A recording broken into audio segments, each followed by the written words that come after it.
little notebook too, with his leads on it. I read it. So you've already looked it over, and his main things were the Mitchell house, the address and all that stuff. Sophie Upton, her address and all that junk, which you guys followed up on. Lily's lawyer, his name, he's in there, as well as his address with his offices, and Mitchell Imports, and the address for that. I'm going to go to Mitchell Imports. Okay. Yeah, it's at... That's the one I won't arise suspicion. Probably not too much. Oh, you also have his gun still, too, probably at home. Yeah, I didn't bring it. Yeah, a little revolver. Yeah, just, I was trying to keep notes on who had whose gun and that kind of thing. It's somewhere in the house.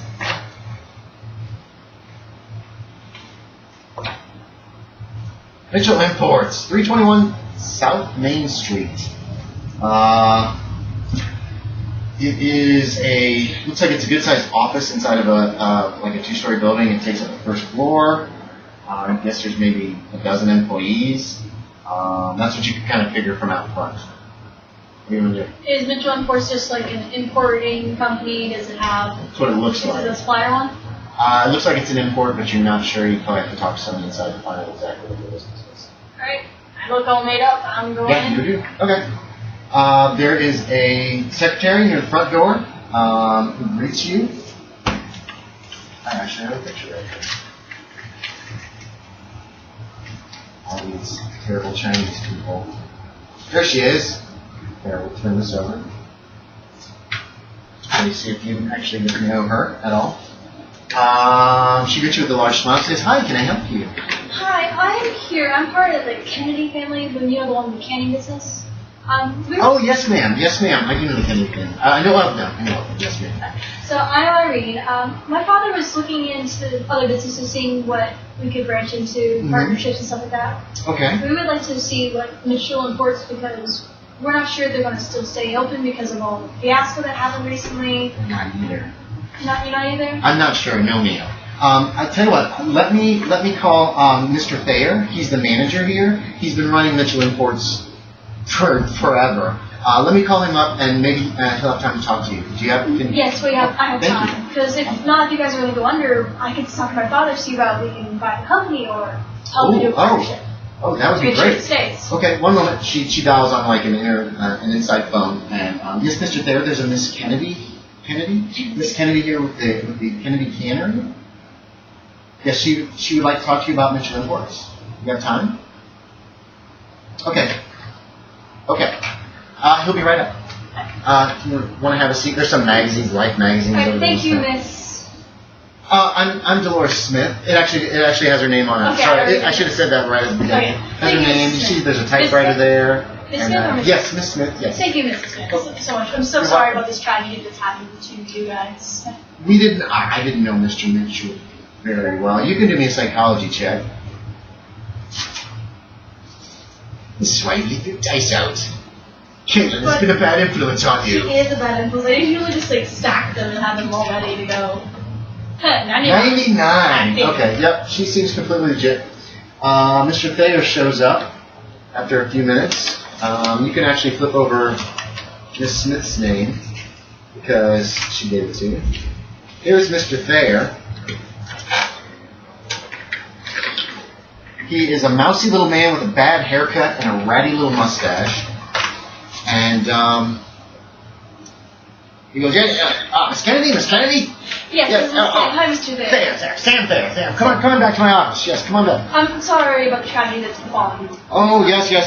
I've been distraught. I was distraught months ago when Mr. Mitchell died, but of course we've had time to it's been 6 months. Yes, definitely. He takes you to his office, just you sit down. But we're keeping business running normally as usual here. Mitchell really didn't give us much input anyway. He was really pretty disconnected. Yes. Well, he owned the company, but he didn't do any work here. I mean, the family had become rich from all the years of business before, but the business runs itself almost, and we make a good profit. As you were walking through, you saw there's maybe 10 people working. And you didn't see empty desks. It wasn't like they'd laid people off or something. We're small, but we're established. So, what would you like to know? Well, my father was looking in, and he synthesized greatly, and we were thinking what would happen if, since so many tragedies have fallen right now, your company's future looks completely according to the radio? Like, with all the funding. Did you hear what happened recently? No. Lily's gone. What? Lily is gone. Lily Mitchell, the daughter? The daughter. Did she run away? It sounded like a kidnapping or something. That's why we were wondering, what happened. I hadn't heard. I'm sure we don't have radios here in the office. I've heard all the sirens. I thought something was happening, but that's so strange. Very. So we were my father was on the line and he called me up, and apparently that's what's happening. So we were wondering what's happening with you guys. Did you were born? Because not yet.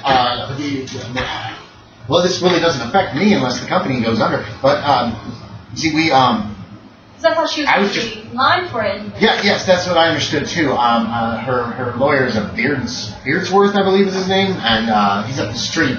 But yeah, she's supposed to inherit everything. I understand that. I was just keeping the place running to see what was going to happen. I had no idea. You're doing an excellent job of it. Oh, thank you. Keeping you guys informed of inquiring about your guys' well-doing. Well, all the money that we make goes back to the lawyers, and then they use that to pay off the employees and to keep the business running. I did read somewhere there was a trust being set aside for Lily. She was going to inherit everything at age 18, but until then, the trust was going to take care of her. Hopefully, I'll be out of business by then. No offense, but I don't know if I want my boss to be a woman. Times are changing, hon. Well, I suppose, but that doesn't mean I have to change it. Be careful, the world might change without you. Well, I suppose. I'm just an old man, though. Well, he's not that old. He's probably in his 30s. But he said that anyway. Wow. She kidnapped, you say? On the radio. I don't want to speak ill of the dead, but the Mitchells were they were strange. Strange? Well, they just, Strange, like, did they go? Well, it wasn't maybe they weren't strange, but they imported some weird stuff sometimes. Like what? Well, there was once a large amount of some kind of sand from Tibet. Never understood that. Was it made for glass? Because, were they trying to make some nice fancy glass or something? How much sand? It was half a ton of sand from Tibet, and then Mitchell took control of that. He just took it. I don't know what. Maybe he got a side business in sand or something. Or a sand garden. Yeah, it could have been, I guess. I never was to his place. Then there was some kind of animals from Russia, but we weren't given the specifics on that. Money came into the office after each time, but I don't know. I don't know. Maybe he's invested in other businesses that I don't know of, that I'm not privy to. They imported some strange stuff sometimes. I don't know if, I would hope that your family wouldn't do the same thing. I mean, I kind of like to know what's going on, but at the same time, it's not my business, and if the owner wants to do it, then I just do what I'm told, keep my mouth shut. We generally try to keep things in line, trying to expand constantly. You know how it is. Oh, yeah. The business isn't growing, it's dying. Mm-hmm. So what do you guys normally import? Besides the sand? Just everything. Anything. Yeah, we mostly smaller, more valuable items, but we also can, mainly what we do here is just coordinate and we take charge of the shipments and make sure everything's going to the right place it's getting there. Mostly stuff from overseas coming into the United States, sometimes stuff moving from the U.S. out overseas. But again, it's more of a coordination thing. We don't own any shipping, but we rent space on ships in order to transport and move goods. That would be really good for a canning company. Yeah, it could be, yeah. I will definitely talk to my father and get you guys in contact. Well, I'd advise that he or you talk to Beardsworth. He owns the company. Well, he doesn't own the company, but he's holding the company in trust for Lily. Wow. She's kidnapped, you say? It's all the talk of the news right now. Maybe I need to get a radio in here. You probably should. I would advise putting it like the main office so everyone can hear it. It also makes workforce work a lot better. You think? I would think they would get distracted. No. Apparently some research or some other student at college is saying music makes people do better, or Mozart or something. Oh, Mozart. That would be nice. That's some Mozart. Yeah, I suppose we could probably afford that. Anyway, sorry. Just so floored by this whole this whole kidnapping thing. We were just about to close up for the day. It's good thing you got here when you did. We were always looking into expanding the company, but we wanted to make sure that some other companies are doing it. well-to-do or we're We're well established. Mitchell Imports has been around since, hold on. He pulls a piece of paper out. 1841 was when it was established by Mr. Mitchell's father, and it's been solvent ever since. It's always done well. I'm well paid. The employees enjoy their work and they seem to be well, and they're well paid. We try to make them happy. Mitchell always makes sure of that. So was he really involved with the company? No. Make sure they were happy. No, I never even really saw him around. I think I can count on my hand how many times I've actually met him face to face. And I guess as long as the company was making money, he didn't care. Well, I'd like to talk to Beardsworth, about these sort of dealings. Would you be able to call him and let him know I would probably see you maybe sometime this week? Sure. Probably wouldn't be very good today. He reaches for the phone. Because it's almost 6 o'clock by the time he got here. And 9 to 5 is general work hours. Sometimes people stay longer. There's no unions or anything really yet that are effective, so there's still a 6-day work week, so Saturdays are still a day to go to work. This is Thursday, by the way. I can give Mr. Beardsworth a call and tell him that you're planning on stopping by. Mm-hmm. You'll find an appointment. They're small. They're small, but they're still still busy. Yeah. Keep it up. Pretentious was the word I was looking for. Pretentious. Snooty. All right, I'll be sure to get in line with my father, have some dealings offered and things like that. All right, I'm not sure if he'll be able to move on anything. Yeah. We'll just make Well, it's just that since everything's being held for Lily, the lawyers have to be real careful about doing any kind of business deals that might be harmful to the inheritance. You know what I mean? Understand. At least that's what I would think. So yeah, I'll give Beardsworth a call before I leave for the day, and and thanks for stopping by. Hey, I would love somebody to have the company that's not dead. Because I think we're safer as a company now. It's always safer to have at least someone to have business justice because, as you know, those that stay together live together. Yeah, exactly. If she pulls out a card, if you know the time that he can be available, just give him his phone number. Oh, all right. That's your home phone? It wouldn't be a phone number. It would be more of a. I don't think we had phone numbers in. Well, it's a card that has the company's name and. Oh, the company's name and its address and everything. Yep, and I wrote down on the back of it this is mine. Just ask for Miss Kennedy. All right, I will tell Beardsworth. You'll have to call them yourself though to make an appointment. I don't think they're still open this week. All right, and I'll be able to call the operator to get to, or do they have a private line? Yeah, it's hold on. He looks through some paperwork again. It is Beardsworth, Eisman, and Xavier. Is the name of the firm. Beardsworth, Eisman, and Xavier, essentially. 32 College Street. It's just up the street here. Okay, thank you. You're welcome. Thanks for stopping by. He stands up. He escorts you out. He's very polite. You have a good day, Miss. Oh, thank you. You too. And then you're out back to the car. You can still hear sirens in the distance. There's a police car on the corner, parked. There are 2 policemen walking up the street, on the opposite side of the street from you, just walking up the street. So are they close to me, walking my car? No, not really. One of them glances your way, but they appear to be going into businesses, and individually, they split up, and each one of them goes into one of the businesses that is still up on the street. And then they appear, as you're getting into your car, they appear a minute later. They continue up the street, and they hit more businesses. So there you go. Did they notice I go, hello? Okay, you wave at them. The cop just kind of nods and doesn't really pay much attention to him. Wait, it's a woman. Maybe she's from Quincy, Washington. She looks fancy now. Tackle her! She looks like a fancy woman now. Sorry, ma'am, we're supposed to interrogate all women. Drop name? No, it is not. It's not an infringement of your civil rights. Those don't exist yet. This cat. Yeah.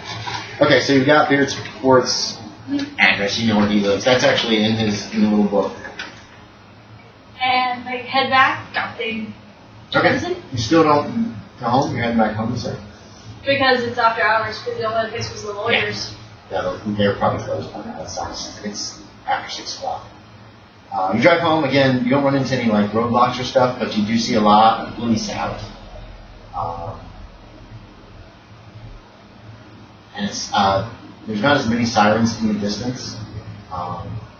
You get home without a problem, you pull in, you have to get out of your car and raise the garage door and drive in, close it again. Right, I have pills, I'm this one catch. The aspirin? Aspirin. Okay. Oh, thank you. Thought you might need that. She's like, entire bottle. She's slurring. She's probably been drinking in order to try to dull the pain. You should probably lie down. Oh, she was. She was laying down in, what do you got here? This was your bedroom. This has been refurbished as your bedroom, right? Is that what you said? No, this one was. Mm-hmm. So it's a sitting room? Sitting room. Library? She's in here. You have a divan or a couch or something in there, maybe? However you want to set it up. She's lying there. She has a blanket over her, and her hand is underneath the blanket when you came in. And then she kind of did like this, and then caught the pills. There's a bottle. You don't have to hide the alcohol, and you don't need to hide the gun. It's the gun. This is a gun. She pulls it out. She doesn't hold it up. She just pulls it out and then she puts it back. Okay, she's like, put it under the pillow. Just in case those little men. She looks really angry about those little men. Put it under the pillow. It becomes over there. She does. She shoves it under the pillow. She's got a bottle of your gin, a really strong gin. That stuff will knock you out. Just pour She takes like 4 pills and she swallows it down. She grabs. You're grabbing the bottle? The trash can and put it right next to I know my limits. You don't know that. This hurts so bad. And he didn't even take the bullet out of my foot. If you took it out, you probably would bleed out, you know. She seems very uptight and angry and upset and a You'll little look drunk. for Yeah, this is helping. She points down. Actually, she has the bottles tucked into the couch too, where you could have seen it. Because we're gonna say, yeah, it was right shoulder, so she's trying not to move this arm. Obviously, it's all bound up. You can see it under her clothes that she's wearing some of your clothes now. What is your size? I'm pretty tall. See how big she is. I'm 5'8" to 6. What's the actual number by size? Size 13. She's a 12. She's only a little. Your clothes are only a little bit too big on her. She could pass it off and wear your clothes and be fine in public. Maybe the shoes would be tough because your feet are probably a little bit bigger. Yeah, she's just like. And would your divan be pushed up like against a wall underneath a window? It would be probably. Okay. Which window? I mean, is it pushed up against the front wall here? Damn it, I keep pointing to this.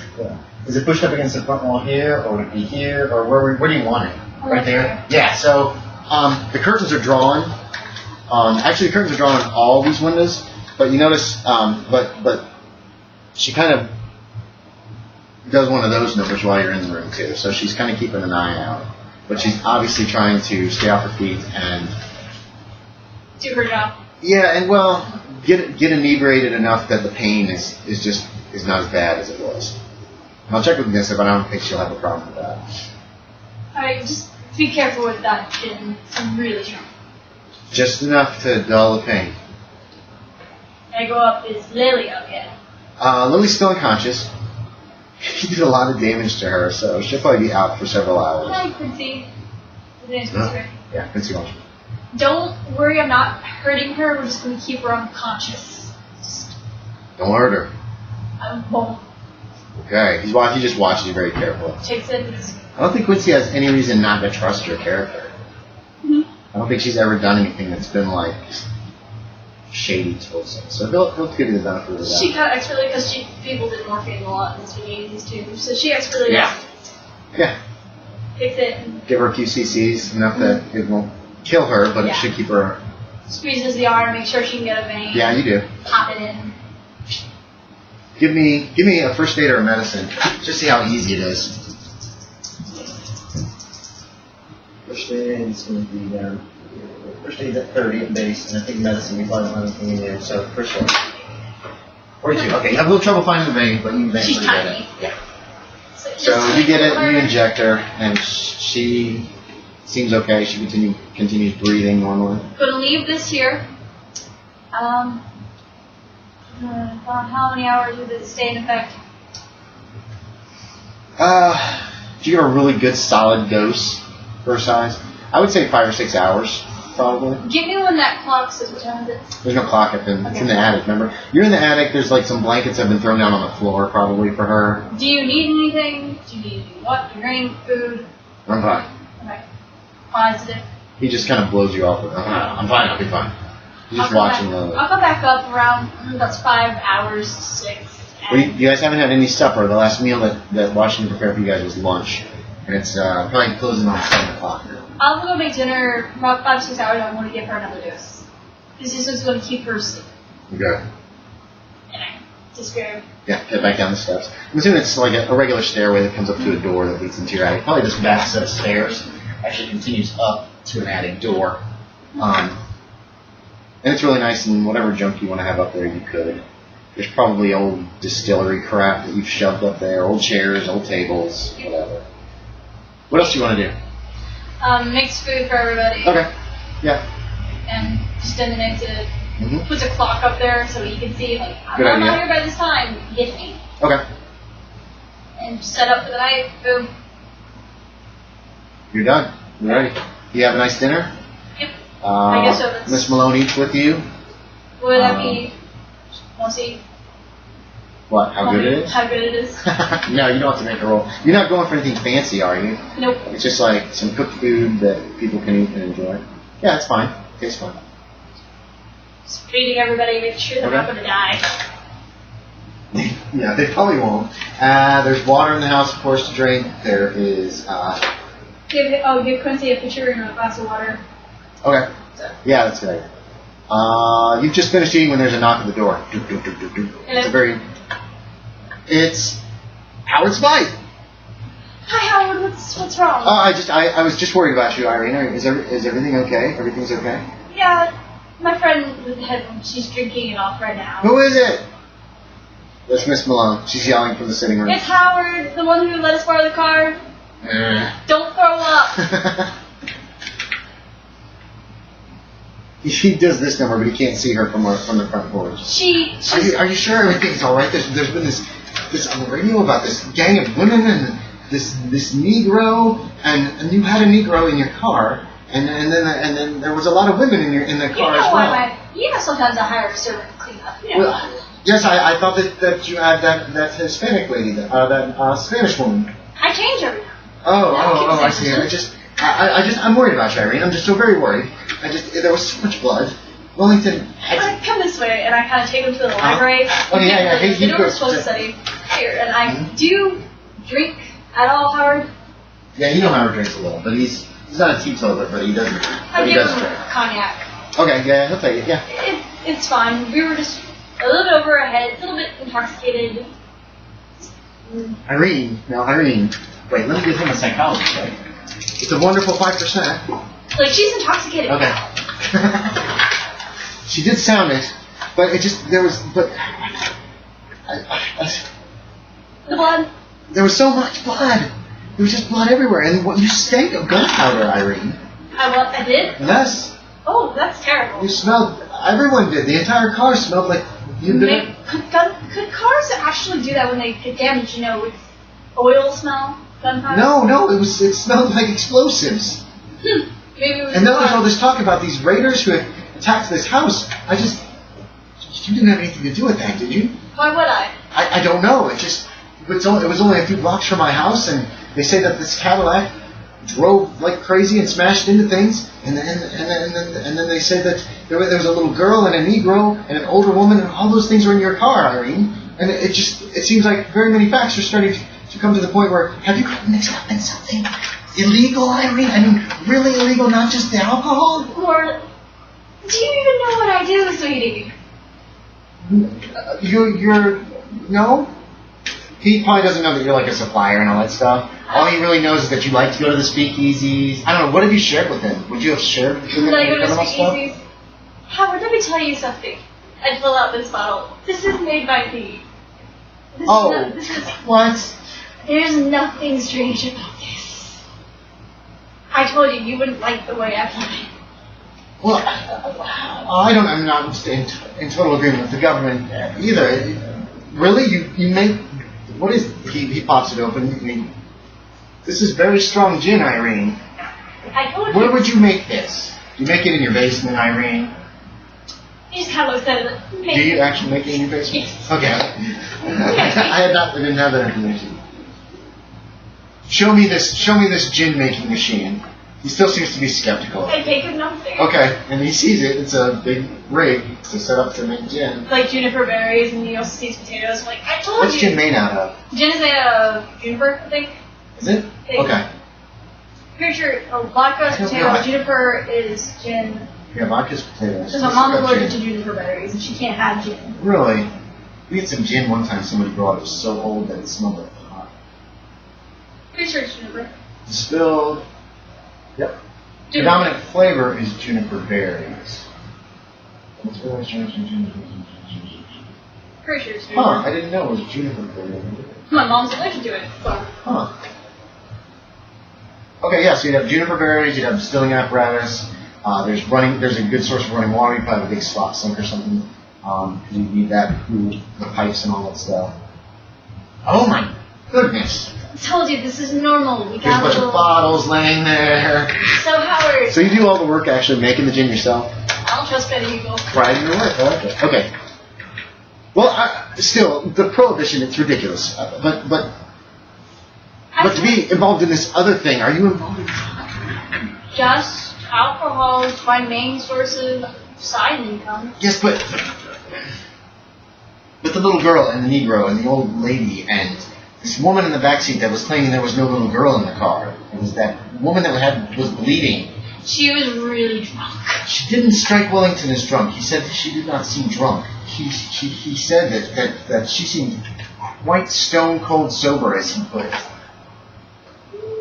I'm worried about you, Irene.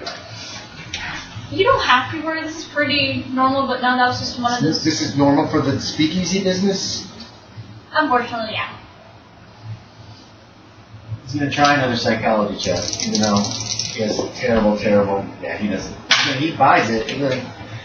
If you say so, now, I'm having, Wellington has cleaned up your car. I'm going to have him try to knock some of the dents out of it before we return it. Mm-hmm. So this isn't the car that was used to kidnap this little girl. Why would you kidnap a little girl? Well, she's rich. I'm rich. Maybe you're under some kind of duress. He's kind of looking towards the basement door, making sure nobody's looking around. Like there might be somebody listening, or maybe there's a man with a gun hiding behind something nearby. Howard, one, I'm rich. Two, I'm a supplier. There's not much that could get me in trouble other than not bringing out the supply. And as you can see... Yes, but if someone is making you do these things... I'm doing this because I want to. No, not this. He kind of gestures towards the... This whole little girl thing. A little... Who was that little girl? You said she was somebody's daughter? You saw the old lady? Yeah, she was in the front seat. She just sat there. She looked terrified. They helped you out of the car. Him and Wellington helped everybody kind of out of the car. So they saw pretty much everybody that was in the car. So, okay, you saw that lady who I'm talking about, Miss Holden? Yeah, she was on the passenger side. Yes. Passenger side, that's the mother of the child, Sally. Oh, very well, okay. The old lady was the grandmother. They wanted to take her out on Hua, you know how to get addicted to morphine, things like that. She was very nervous because, what about the Negro that you were with? Cook and cleaner. Once a week, I bring him one each time. And, well, I kind of needed his help. Keep bringing in everybody. What about the gunpowder? Gunpowder? I smell gunpowder on you. I can't smell anything when I go to a speakeasy. It's full of sweat, everything. Has he ever gone to a speakeasy yet? This is your choice, just once. I don't remember smelling any gunpowder in a speakeasy. Did we go to the fancy one that night, or the down and dirty one? It seemed rather fancy. I mean, the food was actually quite good. And they had a band. That was the one with the band, and that man played the drums. One. So you went to a different one that they have guns? What do you think the mafia does? I would think they wouldn't fire guns in a speakeasy because the police might come around to investigate. Not because out of the bar. Very well. Fast talk. Yeah, you can use a fast talk roll. She's been doing fast talk this entire time. Oh, and you got a check next to it? Yep. Which do you want? Do you want a fast talk? Do you want to just get him out of the house? Or do you want to really persuade him that everything you are saying is true? I want to fast talk him so he gets me, then persuade. Okay. Yeah, give me a fast talk. We'll do that. Make it. Nope, that's a fail for the fast talk. Okay. He still is not sure. He's been screwing all this. Like his psychology checks have all been fails. So he's taking you at your word, but he still seems very nervous about the entire situation, especially about the kidnap part. He's compared to the kidnapping, the whole I'm a supplier of alcohol is more of, I mean, don't get in trouble, you know, that kind of thing. Changing up dice. Yep. Now what are you trying? Persuade. Okay, what are you trying to persuade him to do? 10. Oh. That is a 10, right? Oh yeah, it is. Howard. 1, I'm not going to be involved in some terrible kidnapping business when I am in line to get an entire company. Cool. 2, some speakeasies are a bit underneath the radar and a bit odd. Sometimes there's no radar yet. Underneath, you know, the down low. Sometimes men like to show off and do aiming contests. Oh my goodness. No, we use hay bales. And I don't know. Oh, it's not an apple on a head? No, and I won. Oh. She kind of like this. Yeah. Your hair flip. Yep, and I won. And 3, this is why I didn't want to bring you into this, because sometimes your brain just goes... blows yes, out of proportion. I understand, yes. When I'm worried about someone I care about, I give you this weird, you know, oh, have I said too much, Lord? Then yes, then but I don't blow it too out of proportion. I haven't contacted the police of my suspicions. I haven't done anything that would get you in trouble. I just want to make sure you're not in trouble. I'm not in trouble. Very well. And I appreciate the concern. But this is why I try to keep things very private, because sometimes people don't understand the entire... Because society just doesn't understand that. It's okay. Alcohol's fine. Very well, Irene. I apologize for not trusting you and for blowing this out of proportion. That was not my intention. My intention was merely to... I was really worried about you. You were in the right place. I can have Wellington bring the Cadillac. Well, we'll have to come together, I suppose. No, yeah, we'll have to come together. Just leave it there for now. I need to go talk to my father and probably take a good while explaining accident-wise and not get him, you know, flustered. Yes. And I have to stay there maybe a couple of weeks or something. Does Howard know your father? Your choice again. Even he does. Okay. He's never met your father. He's in a different kind of business than your father is. So it's just they've never crossed paths. He's probably about your father's age, I would think. So yeah. Okay. Well, telephone me. I'll let you know when I'm ready to get the cars. Need to deal out with all the finances of this. Of course. Do you want me to leave you with the Pierce for now? You drove his car back. Oh, excuse me. You can take it back if you want. Okay, very well. I probably should. The Rolls is going to need to be put into the shop after that's finished. Yes, I'll take the Pierce back then. Thank you so much for... Just be careful, Irene. I will. Don't worry about you. Yeah, you can take it back upstairs and leave and go out the kitchen door to get to the garage where the Pierce is. I'll drive it. Now, you drive carefully. I will. Just, you telephone me if you need me. Thank you. And then he drives back. And goes home. Another crisis averted for now. He's like, let's talk that out. Poor Howard, he's just a nice guy. Nobody loves. Okay, so. Alright. That should be everything. Everyone's set up for the night. Yep, everybody's set up for the night. You can set your alarm clock. You can wake yourself to give more morphine to try to keep her under. Go do my best for under. Yeah. And we'll probably have to stop here because we don't want to go too far. Okay, let's go till the next morning. And you get your newspaper. There it is. The Providence Journal next morning. A lot of that was in about from the beginning of that article was on the radio. If you were listening to the radio last night, there's no new reports except that the cordon around Providence is being tightened. And then this gives more information on some of the background stuff too.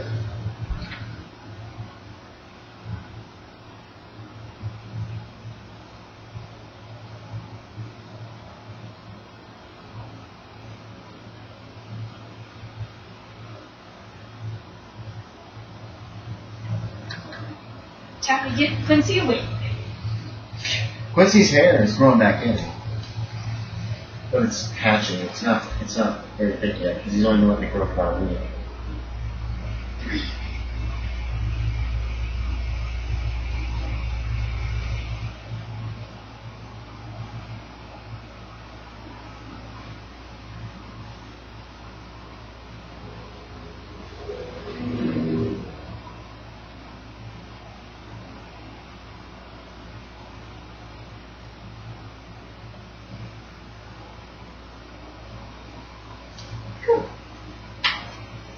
Finished it. Yay! How you doing here?